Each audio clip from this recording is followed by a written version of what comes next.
last board meeting of the year. Yeah. Wow. Okay. Well, hopefully a lot of Christmas cheer on this meeting. I'm going to ask for an approval of the agenda. So you've all been shared the agenda. Hopefully the city Dropbox link has worked for everyone. I know I had a little trouble with it the first time I opened up, but today it worked quite well. So can I get somebody to move the agenda? Carlos, and seconded by Mary Jane. All in favor? Great, motion carried. So the approval of the minutes, the regular meeting minutes on September 29th, 2020.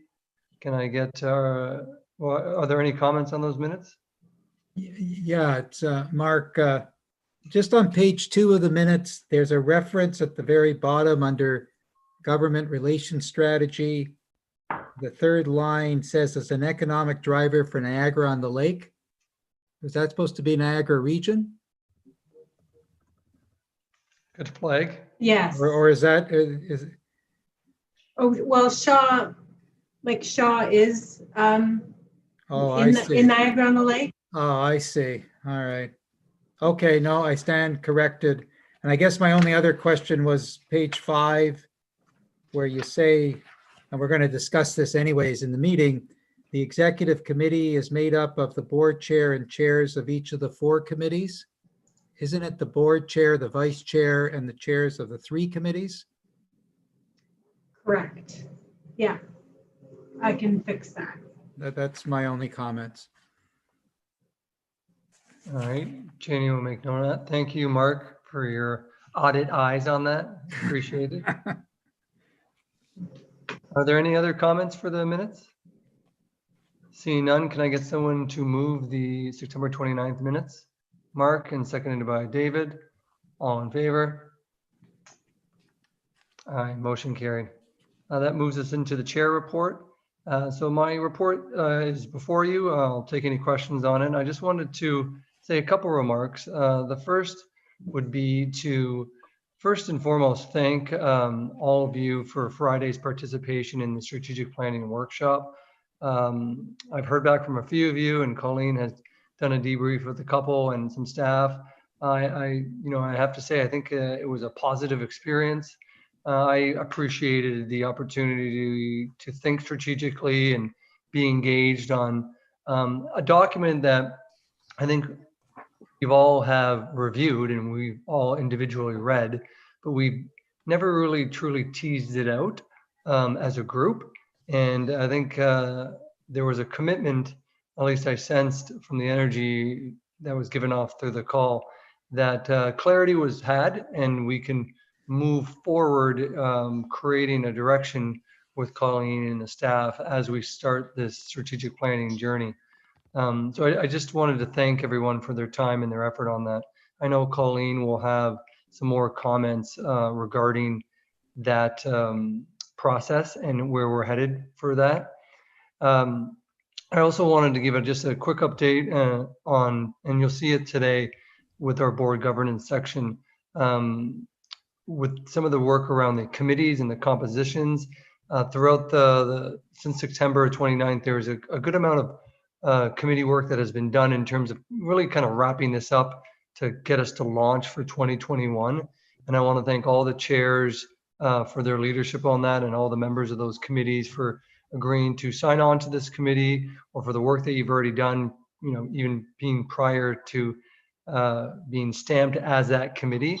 So a big thank you to everyone there. I think there's still some more refinement we have to do specifically around the executive committee, but I appreciate everyone's support and willingness to get these committees off the ground so we can have at least half of a year of operating. And then as we are renewing our policies and our committees on an annual basis, we can pivot as we need.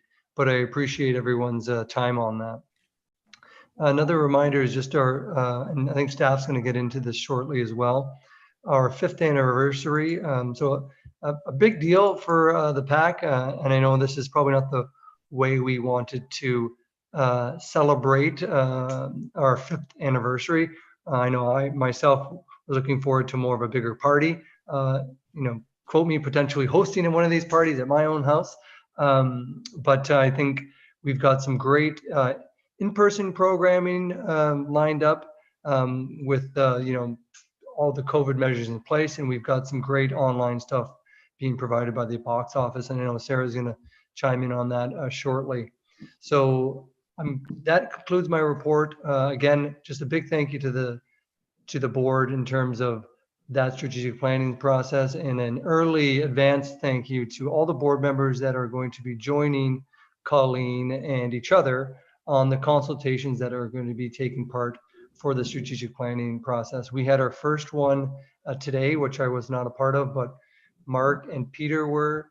Thank you to those two for attending. And after being briefed by Colleen, I heard the experience was very positive and informative. And I definitely think it's going to be a gesture that the community is going to be appreciative of.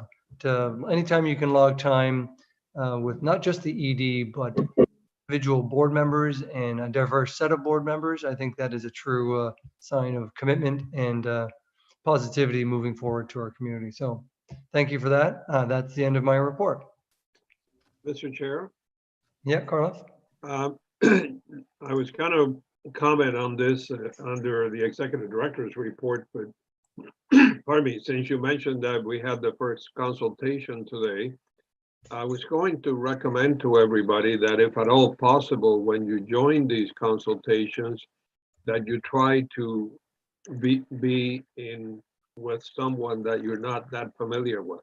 Like, for example, I do a lot of work with the Niagara Jazz Festival, so I'm not going to be on that one. So I've asked to be on some that I don't really know that well, because that way you get to know what their concerns and their asks may be. So just a suggestion. Thank you. Good point.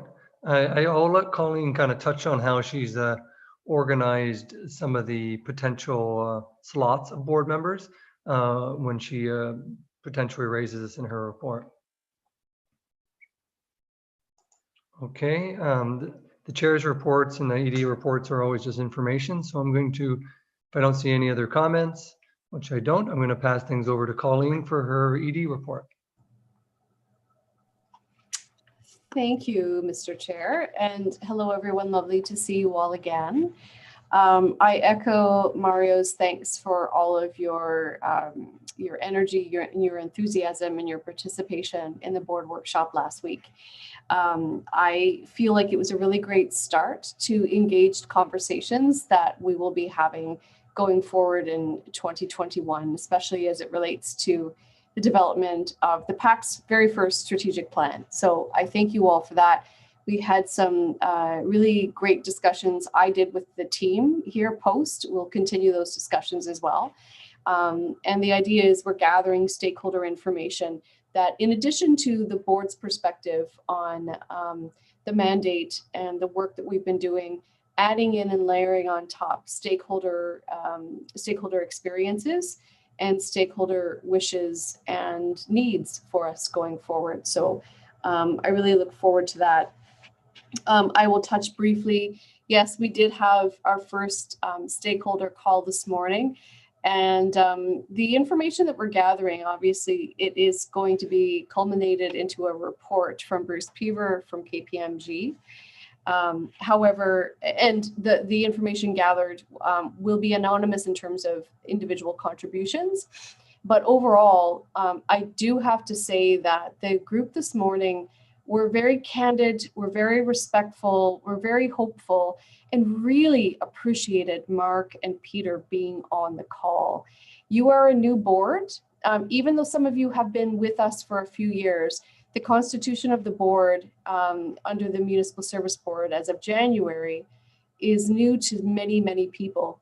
And so to have your faces known as representatives of the PAC means a lot. And your showing up to these consultations has great value to the community. It shows that you care and shows that you want it to work and shows that you're able and willing to listen. So I thank you in advance of your participation in these calls that are upcoming over the next month or so. I will also be engaging with the community outside of arts specific organizations I wanted to get the arts groups done first, though. So that is the schedule and the plan. I wanted a couple of other clarifications on my report. I did want to make a correction under the section of the report that talks about the work that we have started with Brock. Obviously, the umbrella agreement between Brock University and the PAC was under the auspices of the city. And so now as we review that particular umbrella agreement, and Scott was a part of that as well, we did so with this, it's almost as if it is now a tripart agreement. So the city, the PAC under the Municipal Service Board and the university.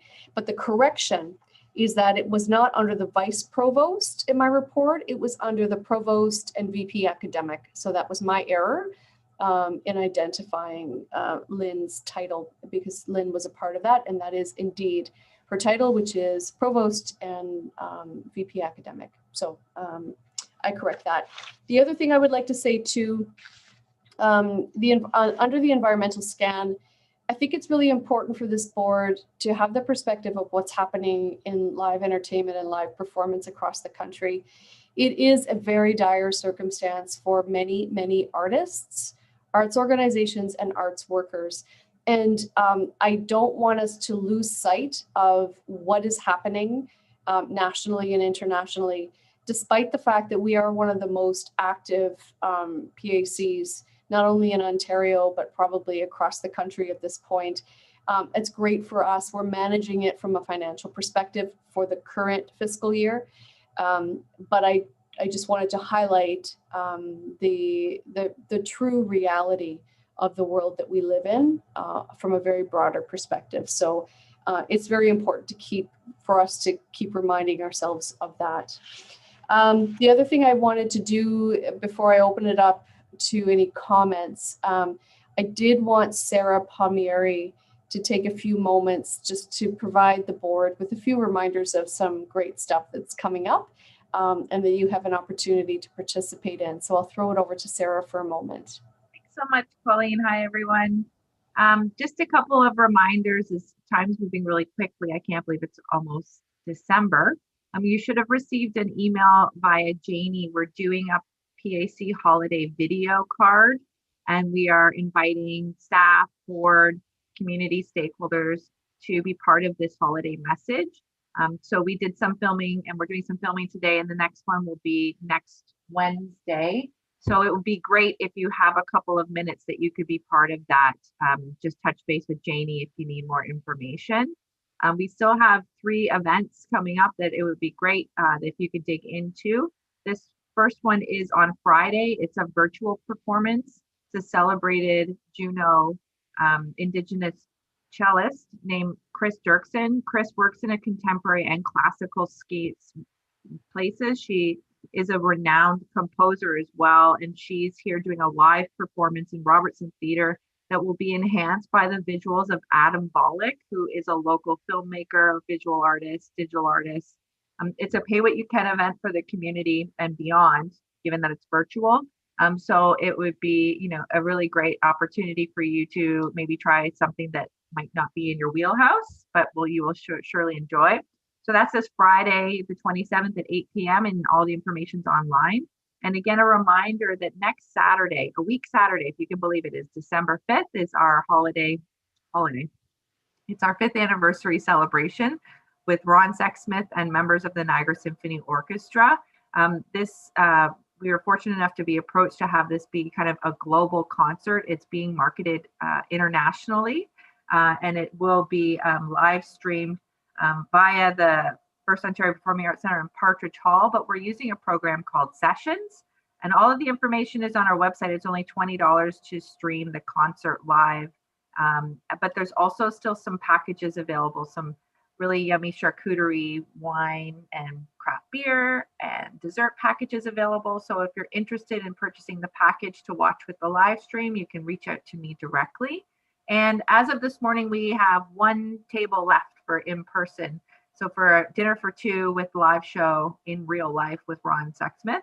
And again, you can always reach out to Janie or I regarding that. And then lastly, we have the Next Generation Leahy coming up, and we're doing a run of 8 shows over 3 days, if you can believe it. And all of the shows are sold out, except there's a few tickets left for the show on the Friday the 11th at 8:30 and Sunday the 13th at 7. So those are some ways that you can come back to the PAC in person, but we still are having and supporting a multiple amount of virtual events. So I just encourage you to continue to check those out and share those with your networks and your circles. Thanks. Thank you, Sarah. And Mr. Chair, I turn it over now if there are any comments or clarifications.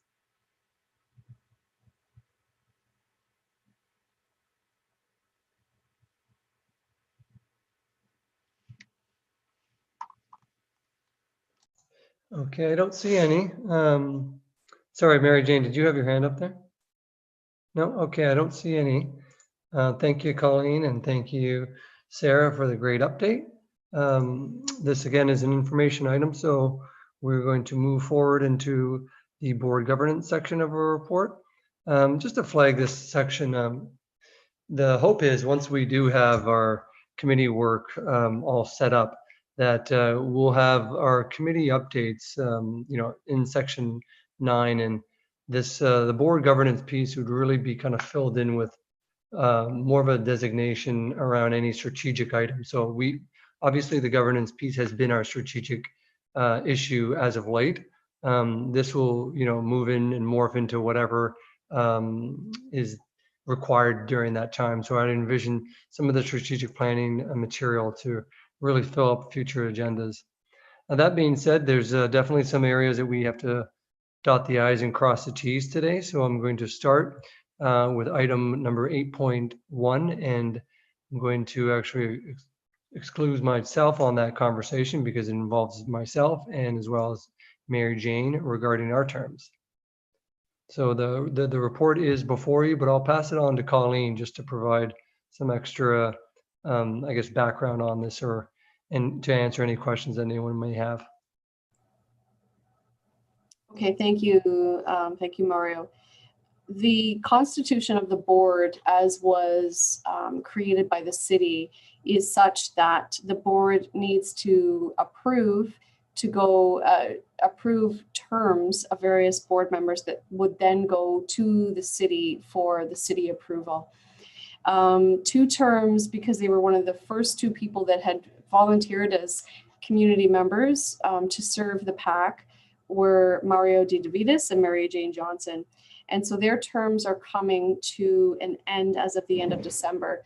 I will speak as a new executive director and as an executive director in general, in that coming on to a new organization, relationships with the public are really paramount in establishing a healthy environment and providing the best opportunity for any organization to be successful. And therefore, looking at having an opportunity to work very closely with the board chair is paramount to my success as the leader of this organization.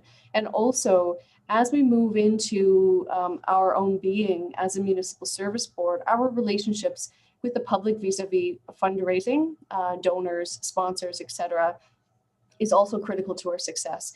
So as that, we are looking to move forward to the board for approval and extension of the terms of Mario and Mary Jane Johnson, as they both serve as both board chair and chair of the Fund Development Committee for an additional 3-year term. Doesn't necessarily mean they will serve those roles for 3 years, but the consistency of the information and the relationship building will be there under both of these individuals for the duration of the 3 years.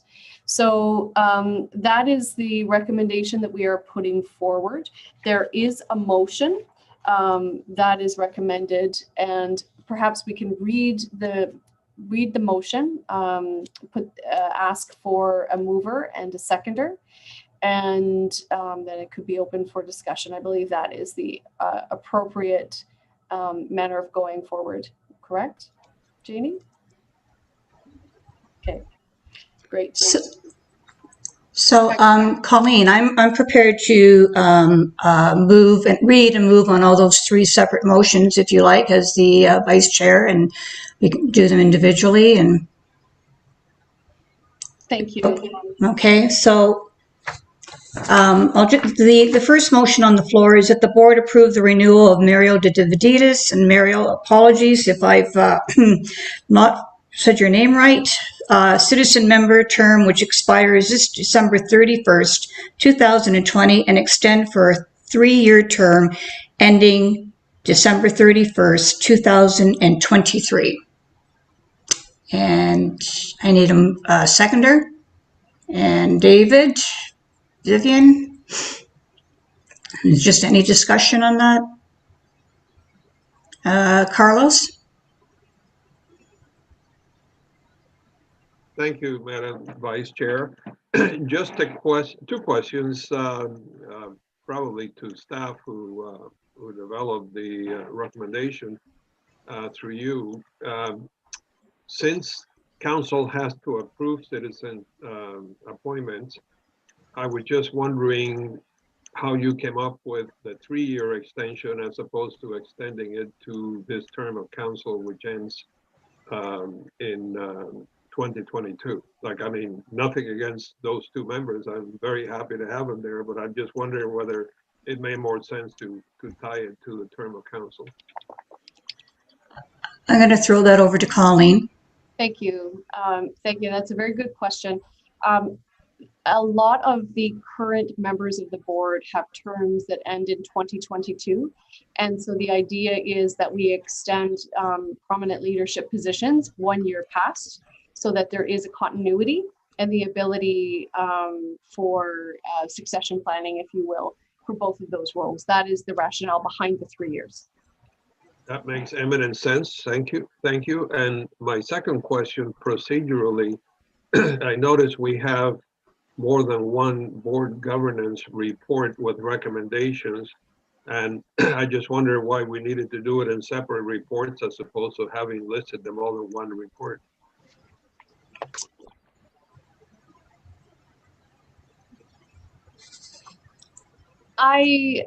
Those who have a higher degree of knowledge around governance reports, feel free to weigh in. Thank you, Councillor Garcia.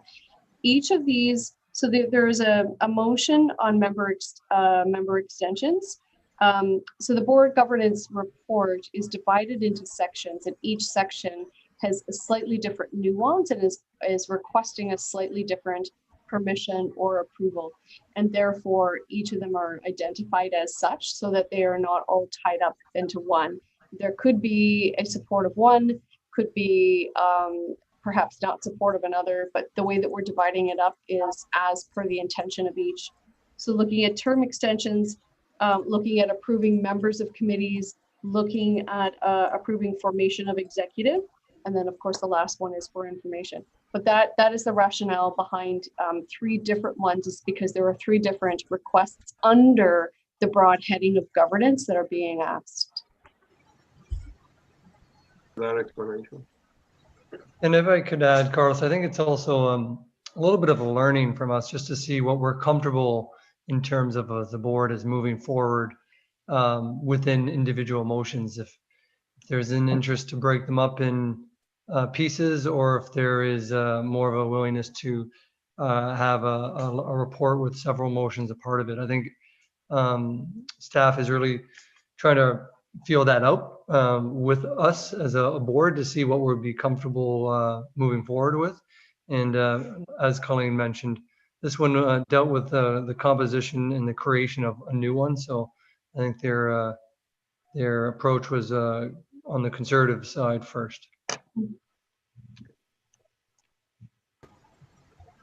So shall we take any other comments? Yeah, I'm just going to, any other questions, comments? So then I'll just call all in favor of that motion. And that is carried. So the second motion on the floor is that the board approve the renewal of Mary Jane Johnson's citizen member term, which expires this December 31st, 2020, and extend for a 3-year term ending December 31st, 2023. And I need a seconder, and Christina.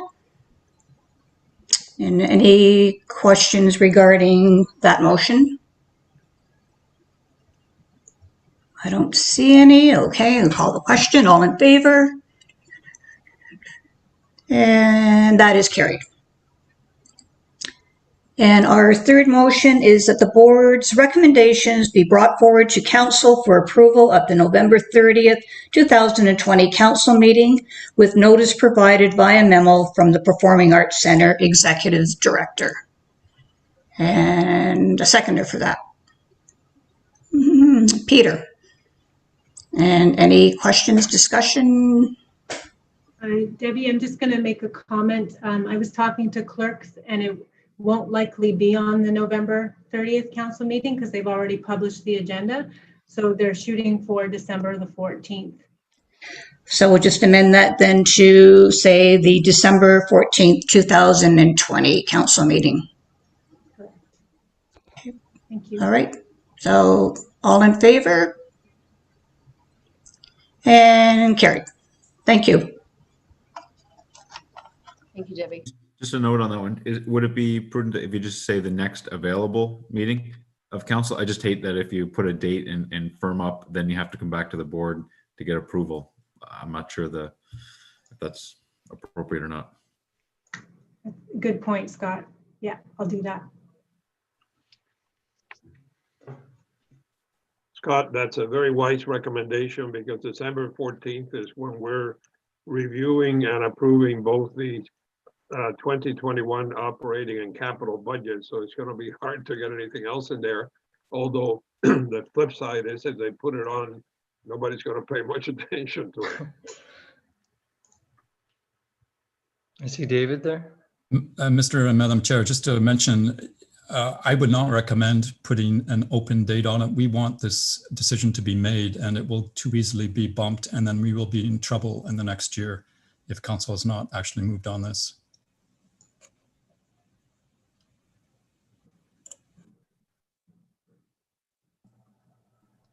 Okay, I think I'm supportive of putting a date. I would say just historical of feeling council. So hopefully we can nail down that date. I don't know if anyone's strongly opposed to that, Scott. Okay. Okay. Thank you. I do want to just extend a gratitude and appreciation to the board for supporting myself and Mary Jane in this extension. And I would hope that we do have a lot of familiar faces for the next few years. I think although we got started at an earlier date, there was much transition that needed to be done. So I know some of you may have already served a year and a half or a year, but it seems like the board is just kind of getting up and running in the last few meetings. So hopefully that is encouraging and keeping everyone around the table for a little longer. So thank you for that. Moving forward to item 8.2, this is the standing committee member update. At our last meeting, we discussed the role of the committee chairs and fully knowing that the Finance and Audit Committee was already up and running. There have been a revision to that committee with Scott Johnston joining that. The thought process on that was just the sheer volume of material that was coming to that committee from a capital related standpoint, and us not really having an expert on that. And given Scott's role with Brock and his expertise in that area, the committee would be of great gratitude if Scott was able to join that, and he thankfully agreed. I've also had multiple conversations with other members to fill up the composition of these other committees. Just to give you a little bit of an idea of how we approached that. It was a conversation with Colleen and the committee chairs around who would be best fit on these committees from a balance of a skill set, and then also trying to give each board member the engagement that I think Carlos referenced this before about if you are new to an area, you'd have the ability to kind of, find something new and exciting via the committee. That might not be extremely evident in this composition. And the reason being is because these are we are such, infancy stages right now. I really was hoping, and through Colleen, to recruit members who can really exercise their skill set professionally on the committees that are just becoming up and running. So that's where you'll find most of the correlation, and the entire composition is before you in that report. I won't read the full list of names, but I will ask for a mover on the motion that the board approve the following committee members for the 2021 annual year. This composition will be reviewed on an annual basis. So can I get Carlos? Moved and seconded by, all in favor?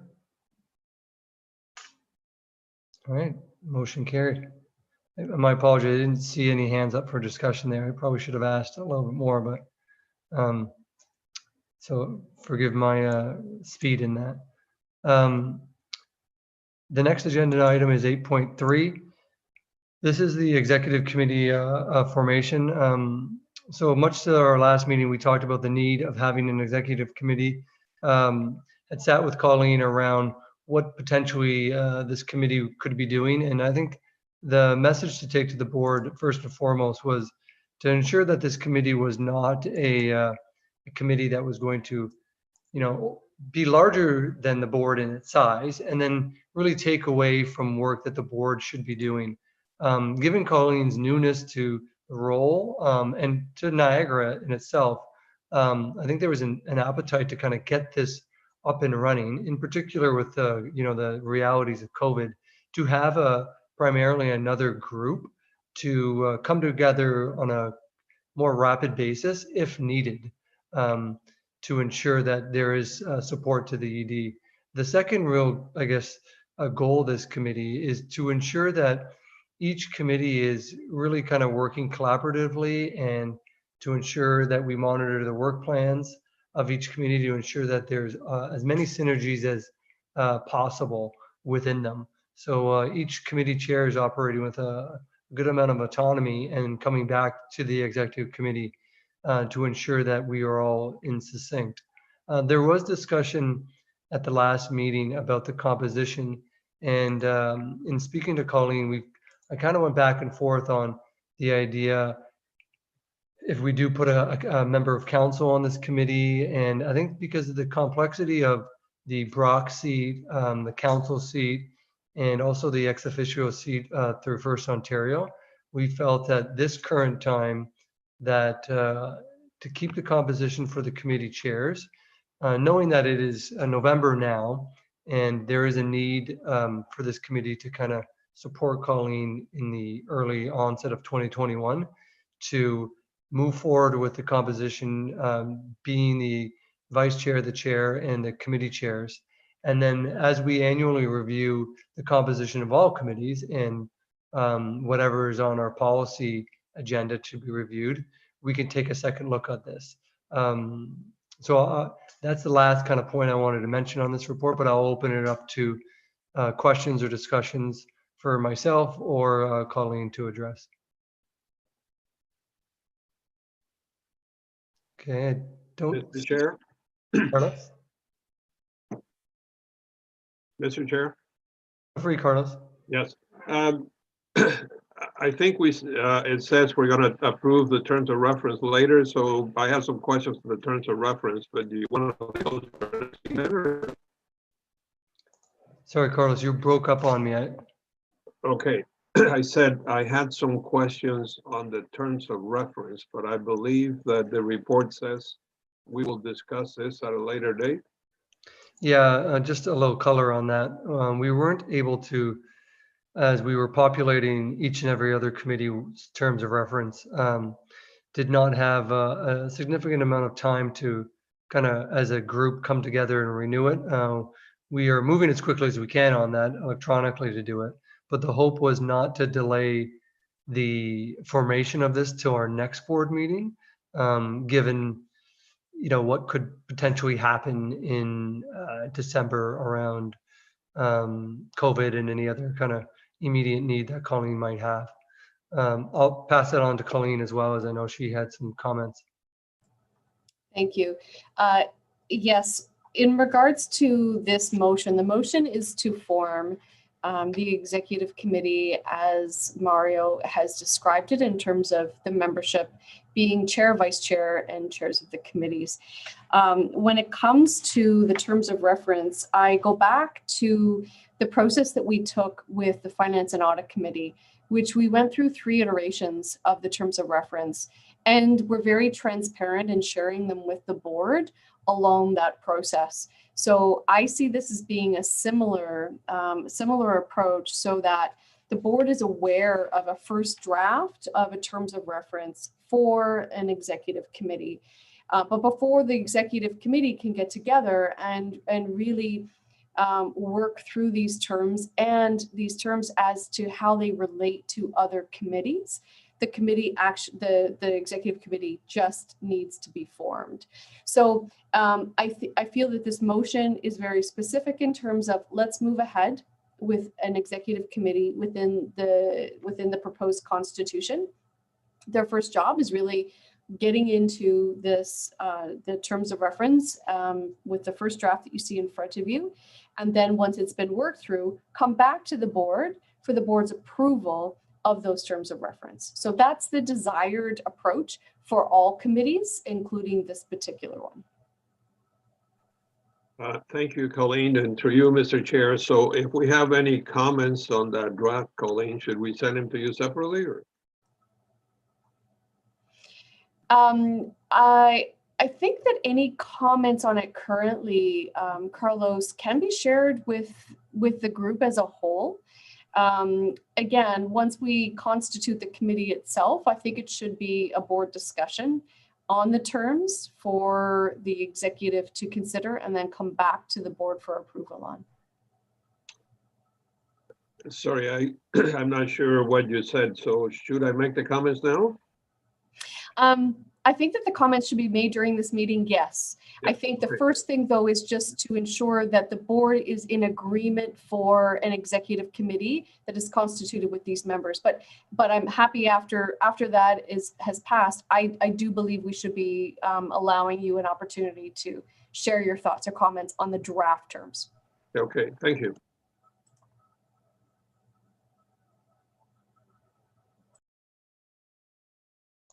Okay, so I don't see any other comments or questions on the actual composition of it. So I'm going to ask for a mover on the motion.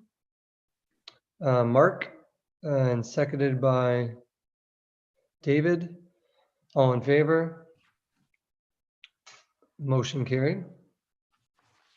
Okay, and we'll open it up for a discussion on the general terms. Carlos, I know you were interested in sharing your feedback on that, so feel free. Yes, thank you, Mr. Chair.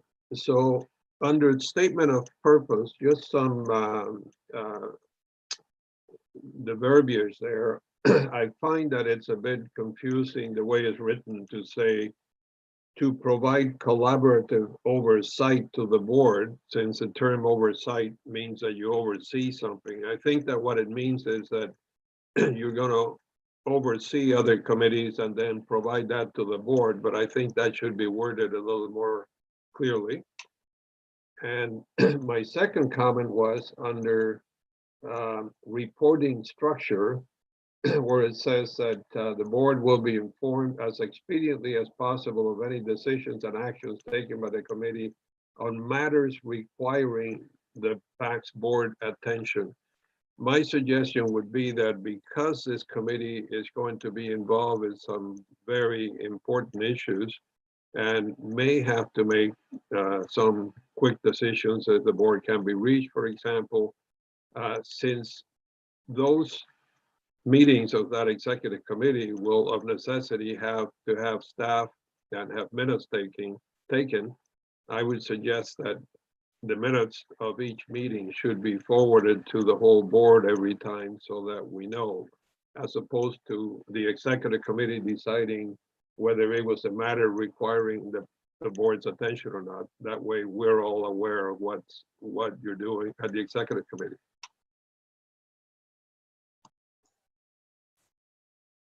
Yeah, I'm comfortable with that. I think that's a sound governance. I don't have any concern with that. I see Janie scribing. So any other questions or comments on that? Carlos brings up a good point in terms of just touching on some of the light language. And I want to give a shout out to Janie. Janie's really putting this all together and asking us to review this. So thank you, Carlos, for reviewing and, contributing to it. So if anyone else actually, at a later point does see something that is not written in the most, digestible way, I've said this in different meetings. We are very much a startup at this point. So we're not going with too much historical history of the PAC in terms of its committees and governance. So I'd encourage you to, when you do start to meet, to, be open-minded to that. And if something's not working, to bring it forward. So I don't see any, Colleen, feel free. Thank you, Mr. Chair. I just also wanted to state within the minutes of this meeting as well, that if any board member at any point in time, regardless of committees that you serve on or that you represent, has any question at all of the PAC, you are more than welcome to call me, to email me, to text me, to come over and see me. I want to be available to answer any questions or concerns you have at any time. So I just wanted to state that as well, because I feel that all contributions of board members are important and valuable, regardless of committee.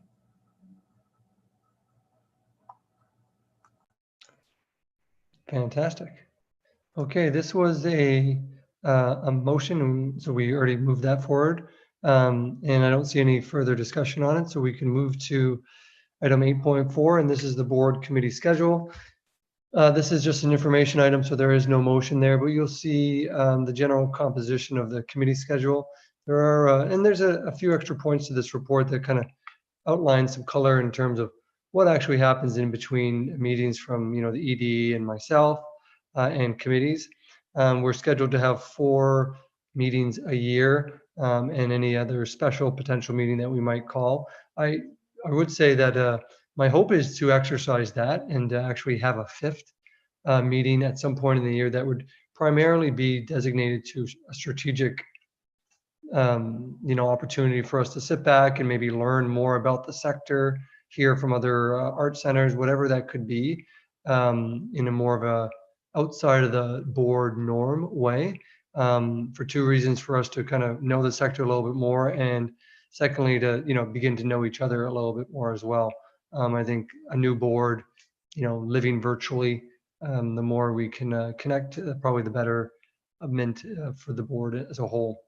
So if there is any conflicts with these, I hope you do get these out to Janie as soon as possible. I've asked Janie to, once this is solidified, to get it out into our calendars as fast as we can as well. Any questions or comments on that? Scott?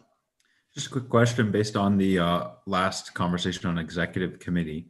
Is there any intent that if the board needs to get together to make a decision on something and pass a motion, that are we calling out the board, or are you calling out the exec? Sometimes the exec has the authority or power.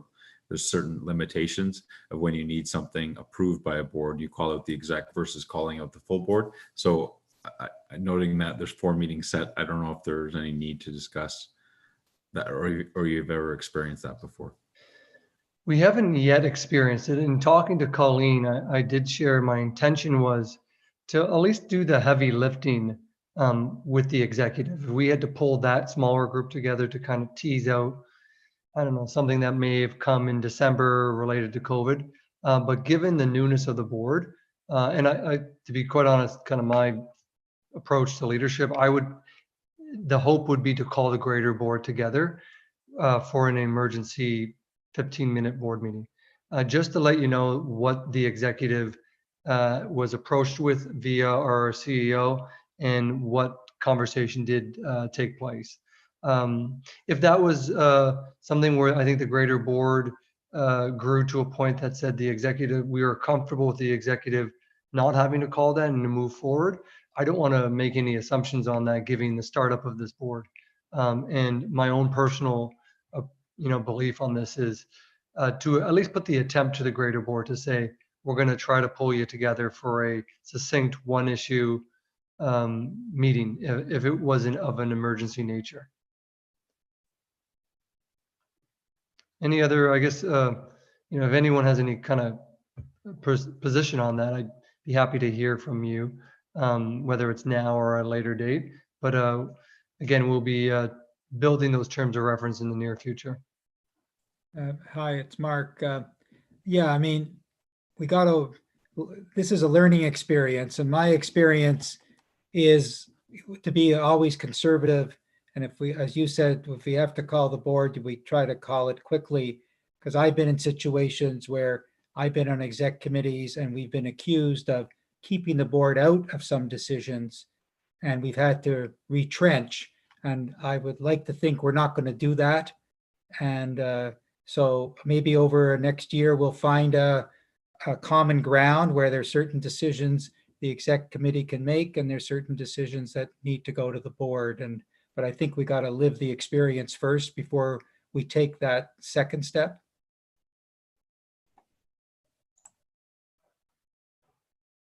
Okay, good points. All right, seeing no other hand for discussion, I'm going to move into item number 9, the committee updates. And Mark, good segue. So we've got the Finance and Audit Committee up first. So I'll ask you and Carlos for the report. Thank you. So I'll just quickly, Carlos will talk about the forecast page that you got in the package.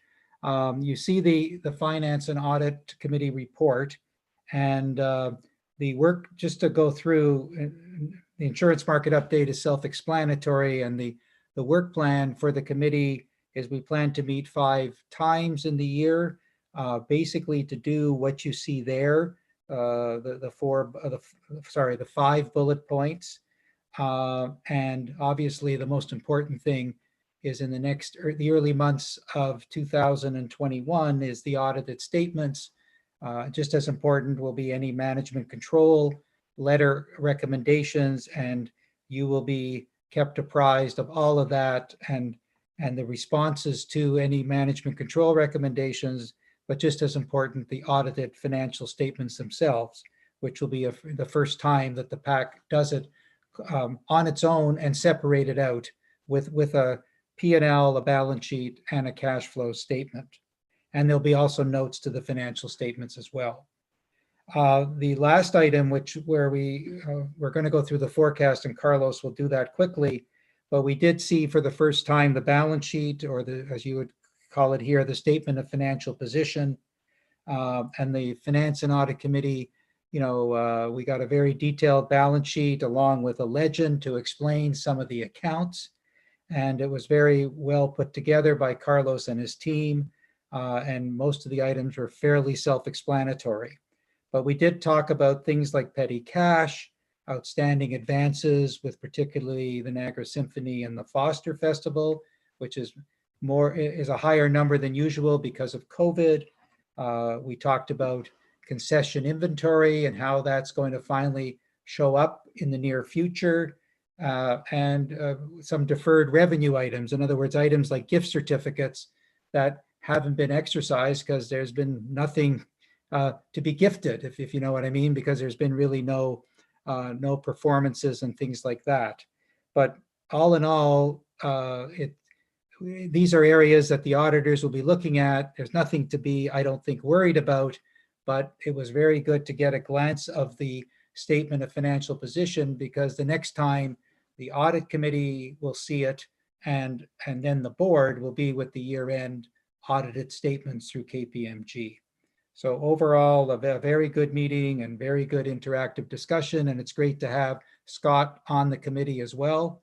A needed voice for many things. So looking forward to next year with a full complement of board members on the committee. I'll turn it over to Carlos, and then we'll open it up for questions. Thank you, Mark. Through you, Mr. Chair. So as Mark mentioned, we're currently working with KPMG in setting up our financial statements, the notes, and all the detail that goes into the statements for the balance sheet and the way it better reflects our business. As far as this year-end forecast that has been provided to you, the team here on a monthly basis meets to review the activity for the month, to review the actuals for the month, and it meets to review the upcoming activity for the remainder of the year. So for September, we've reviewed our activity for October, November, and December. Since it was pretty much now set in stone for these last 3 months, we've been able to adapt our labor costs and revenues as well as they relate to the activity that was on the books for the remainder of the year. As you can see, overall, there's not a big change in terms of the overall picture and where we're sort of hoping to be at the end of the year in terms of a $10,000 surplus. We have increased our expenses through labor, but at the same time, because a lot of this activity is from a rental perspective and working with our partners, then there's offset in revenue for this. As well, a significant change is that we had received a grant towards the end of this year to execute a digital fund strategy, and we've decided to move that to the new year. So that's a big change in government investment that you see. We're just simply transferring it from 2020 to 2021, where we will execute and recognize the revenue and the expenses for this project. And then from there on, really, a lot of the changes that you see as well is as we get near the end of the year, is reviewing all the detail in all the accounts and making the appropriate reallocations. Sometimes, some items are put to the wrong account that could be similar, that could qualify under that account, but historically we've put it into another account. So a lot of the changes are us going through all the detail of the accounts, reallocating to make sure that that we can review it properly and that it is where it's supposed to be. As well, one of the major changes that and impacts that it's been made to this year's forecast is when the team got together to look at the rest of the year of 2020, we looked at the activity and we looked at the amount of vacation that staff currently had sort of in bank still. And so we've really leveraged both being able to maximize the amount of time that we can offer for activity to our clients and for our own presentation, as well with the impact that it would have on our financial statements and on our financial position at the end of the year for staff to be able to take vacation this year as opposed to paying it out. So we've been able to balance that, and as you can see that in the notes, that's an impact of about $22,000. And so that also factor in our decision as we move through year end and as we move into 2021. I can, if anybody has any questions at this point, I can open it up to the group.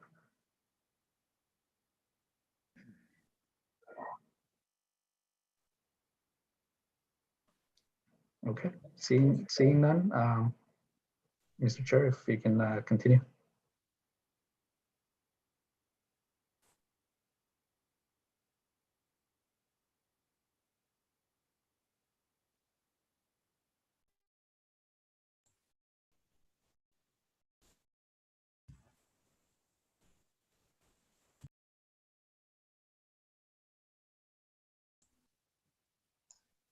You're muted, Mario. There you go. Now you got it. Doesn't really happen to me that often, but I'm sure my wife would really like that button. Okay, this was an information item and there was no motion there. So thank you to Mark and Carlos for your report. And again, Scott for joining that committee. 9.2 is the Fund Development Committee report. I'll pass it over to Mary Jane for an exciting motion. Thanks, Mario. So what I'm going to do is I'm just going to provide some highlights of the report. go back over to read the motion, ask for a mover and seconder, then take questions, and then I'll provide opportunity to ask any questions about our first round of the draft terms of reference, if that's okay with everyone. So we have a very keen committee. So I just want to thank the committees and the staff who supported us, especially in developing this first draft of the terms of reference. And as part of our first work, we do have a motion. As part of our work, we were discussing about recommending commitment from the board members for an annual individual donation beginning in 2021. And we're suggesting that that donation amount for 2021 will be at the discretion of the board members. And really what we want to do is signify to the community that we're strong ambassadors, and it was unanimous that the board that we felt the first thing that we should do and show that strength is to tell the community that we are 100% a donor board, which means that we're asking everyone to contribute something in the new year. So that was kind of the kickstart to that. It's also a great way. So in terms of what that looks like, it could be a $25 donation, or it could be a $25 million donation. The higher end is always encouraged, but we'll keep that very discreet if you like. So I will read the motion and ask for mover and seconder and then take questions. So the motion is that the board approve full participation of board members as active annual donors to the PAC. Donation amounts to be at the discretion of each individual board member for the 2021 year. Can I have a mover and a seconder? I see Christina and David. And any questions or discussion? Yes, through you, Mr. Chair, to Mary Jane. Very good idea, because I think it's always important to show that board members are committed and involved. Needless to say, but I will ask anyway, that any donations we make are confidential in terms of the amount, in case we don't have 25 million. So it's a great comment, Carlos. So in our committee meeting, we did discuss with Colleen that in terms of the reports that come back to us, in terms of the board, that would be kept confidential moving forward, so that we wouldn't know any of those numbers, but just that we would know that it was a full participation. So that was our commitment moving forward. But excellent comment. Thank you, and I commend the board and the chair of the board for forming this committee. Certainly wearing my council hat, to me, the Fund Development Committee is very important, because to the extent that we can raise funds to minimize the commitment that our taxpayers have to make to fund the PAC, that's always welcome. I have a couple of comments, or maybe one, on the terms of reference, but I'll wait until after the motion. Perfect. Mark? Yeah, just so given that year end for tax purposes, I think for all of us is the end of December. So would it be okay if one put in a donation by December 31st, so you get to take care of this, so you get the tax advantage this year, meaning by April when you file your tax returns? Just a nuance. Yes, Colleen. Given this current financial circumstance of the PAC as we approach the end of the 2020 season, any donation is obviously very graciously accepted. Then we would be asking for a donation in 2021 as well.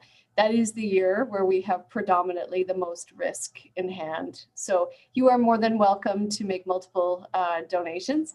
And I also will say too that the executive director is included in the board's commitment to donations. And I wanted it to be on record that I am personally committed to making a charitable donation to the PAC in 2021 as well. There's your 25 million. Any other questions or comments?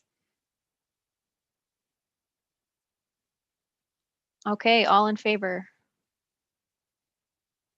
And I see that that is unanimous, which is excellent. Thank you very much, everyone. And so just moving down to the terms of reference, as everyone else, maybe if you hadn't had a time to chat, I will take some questions. So I'll start with Carlos. I know that you wanted to comment on the terms of reference. Thank you, Mary Jane. Just again, clarification. And again, thank you, Janie, because I understand that you have the task of drafting all these things and working on them. And they're very difficult things to documents to draft. Under responsibilities, number 11 says attend at least 75 of monthly meetings. I'm not sure what those monthly meetings are, because then when we talk about schedule of meetings, it says minimum quarterly meetings. So I think that should read, that's a good point, Carlos, you should read 75% of meetings. Okay. So remove monthly. Okay. And the other one was under term. When it says standing committee members are appointed for a 1-year renewable term. But under the terms of reference for the executive committee, I believe it says standing committees have no term or something like that. So those two are in conflict. I'm not saying which is right, but they should be consistent.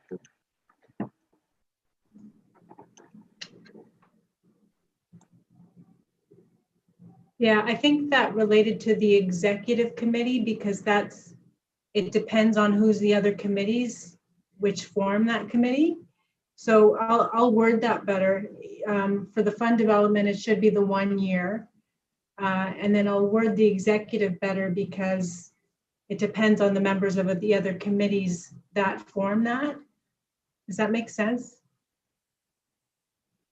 Sure, it just, both comments refer to standing committees. So if we're saying standing committees are this, then it has to be the same.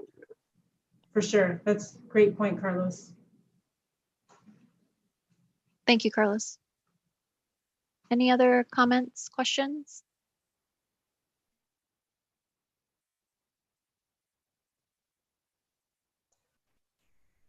Perfect, thank you. And I just want to thank the committee and the staff again for your assistance in developing this.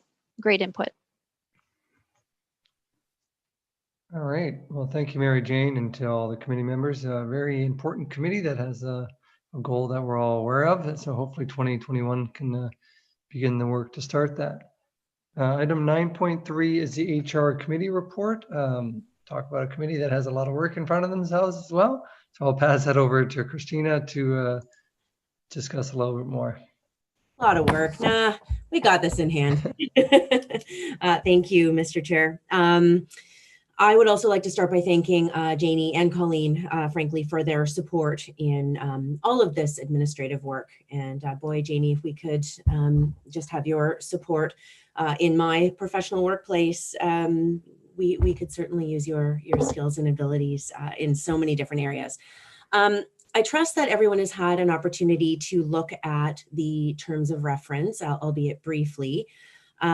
This is an informational report, no motions at this point.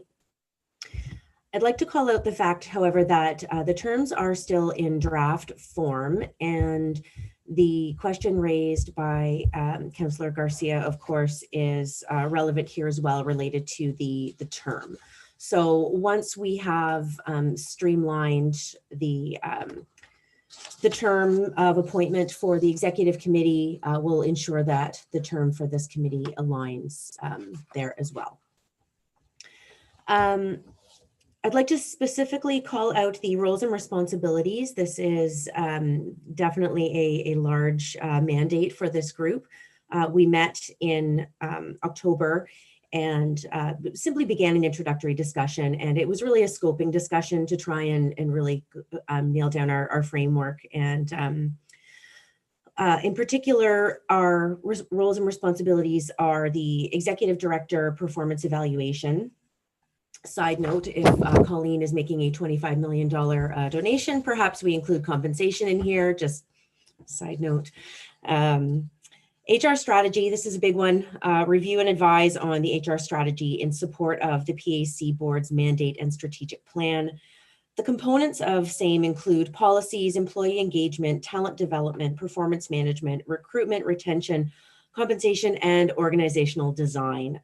Certainly not, not a small feat, nor are these components something that we're going to tackle, all at once. So as we further enhance and refine our terms of reference, which will begin in January, we will also develop a work plan and identify those priorities for your consideration. Risk management and legislative compliance, including policies, et cetera, and all legislative requirements related to training, AODA, et cetera. And lastly, but certainly not least, equity, diversity, and inclusion. Not just reviewing the policies as they relate to that, but to ensure that these components remain an ongoing and sustainable part of the culture of the PAC and what we do as a board in terms of governance and operations. So I invite any questions, comments that you may have, any input into what we have put in front of you.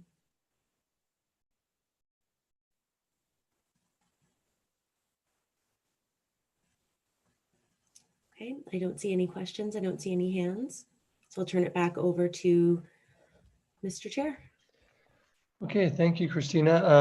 And again, for your leadership on this committee. I think there's a couple items that really will pick up a lot of speed in the coming year as we wrap up in Colleen's first year, and there'll be an opportunity for more discussion on that later. But want to give you an advance thank you ahead of time.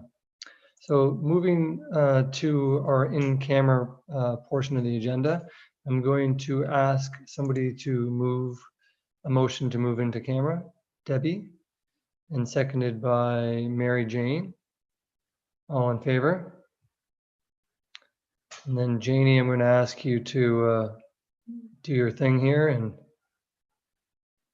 okay.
Okay. And I think we got everyone.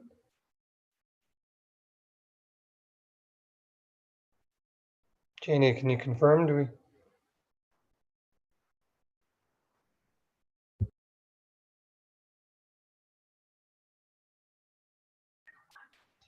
Okay. And the last item we have is simply to make a motion on the in-camera meeting minutes that we passed. My apologies. We did that during the meeting, but we should do it outside of the meeting. So I'm going to ask for a mover on the in-camera minutes. That's Kevin Townsend, seconded by Mark. All in favor? Aye, motion carried. Okay, and that takes us to item 12, motion to adjourn. Can I get a mover? Mr. Chair, just a quick question on My procedure. apologies. Go ahead, Carlos. Maybe Janie can comment on this. Do we not have to make a motion to proceed as agreed at the in-camera meeting, something to that effect? Good point, Carlos. We didn't really have an in-camera motion. I guess the action would just be for Colleen to follow up with more information. So do we need to make that an official motion? I guess that's the question. I guess it'd be the comfort point. I've said this before. You know, if we don't make a motion forward, I don't know if we need to. I know there might be, you know, situations where we might do this and perhaps in a council, but I put it out to the greater board. I took that as an information item, but again, I would take anyone's feedback on that. Well, in this particular case, I agree with you, but in this particular case, I think we're essentially agreeing for Colleen to proceed in a way that was discussing camera, that was something new. So I would think we should have a motion, but I'm easy either way.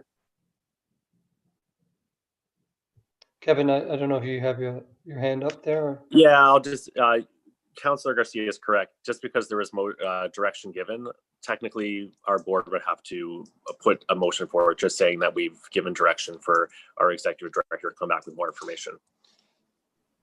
Okay, I'm happy to accommodate that. So I think Kevin used some strong language there. So that was pretty accurate. So the motion is to move forward with the direction given to the in-camera item. And I'll move that, Chair. Okay, Kevin has moved it, seconded by Mary Jane. All in favor? All right, motion carried. Is there any other items to be discussed for the greater board? Don't see any. Okay. And item 12 is a motion to adjourn. Can I get a mover for that? Debbie, and seconded by David. All in favor? All right. Thank you, everyone. I'm sure there's going to be some communication to us regarding some holiday fun activities. Please do be attentive to Janie's and Colleen's emails regarding some of the great consultations that are happening and some of the updates and great events that are still slated in for the PAC for the remainder of the month. I don't have the chance to see you on Zoom. I wish you all a wonderful Christmas this year, whatever that looks like for you all. Thank you, Chair. Happy holidays. Happy holidays, everybody.